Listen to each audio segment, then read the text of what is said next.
అత్యాచారం చేసిండని కేసు పెట్టమంటే నాతో పడుకుంటేనే కేసు పెడతా అన్న కానిస్టేబుల్ దేవుడి నీడలుండే పెద్ద మనిషి కదా అని నమ్మి పంపిస్తే 16 ఏళ్ల పిల్లని పాడు చేసిన పూజారి ఆడదానికి అన్యాయం చేసే విషయంలో అందరే.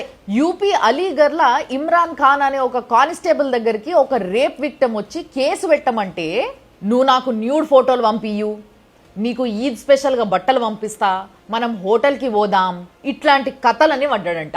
ఆ పిల్ల ఇవన్నీ రికార్డ్ చేసి ఆయన పై ఆఫీసర్కి వినిపించింది. మచిలీపట్నంలో ఉండే రఘునాథ శర్మ అనే ఒక పూజారి వాళ్ళ ఇంటి దగ్గర ఉన్న ఒక మైనర్ బాలికని, అరే ఇంటి దగ్గరనే ఉంటాడు కదా, వాళ్ళ పిల్లలతో సహా సినిమాలకనో జాతరలకనో పూజలకనో తీసుకుపోతా ఉంటాడు కదా అని నమ్మి పేరెంట్స్ ఆయన ఎంబడి పంపిస్తే లేట్ అయిపోయింది కదా, ఇవాళ మా పిల్లలతోనే పడుకుంటదిలే అని చెప్పి ఇంట్లోనే ఉంచుకొని రాత్రి బలవంతం చేసిండు.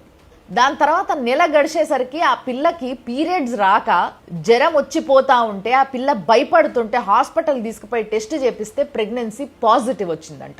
ఆ పిల్లకి ఎగ్జామ్స్ ఉన్నాయి, చదువు పాడైపోతుందని బిక్కుమని అన్ని రోజులు ఆపుకొని ఆ పిల్లతోని ఎగ్జామ్స్ రాయించిన తర్వాత అప్పుడు పోయి పోలీస్ స్టేషన్లో కంప్లైంట్ ఇచ్చిండ్రంటే ఆ పేరెంట్స్ ఎంత నరకం అనుభవించుంటారో అన్ని రోజులు చూడండి. అటు చట్టాన్ని కాపాడాల్సిన వ్యక్తి, ఇటు ధర్మాన్ని కాపాడాల్సిన వ్యక్తి, వీళ్ళిద్దరిని నమ్ముకొని ఒక ఆడది పోతే ఆ ఆడదాని పరిస్థితి ఎట్లయిపోతుందో చూడండి.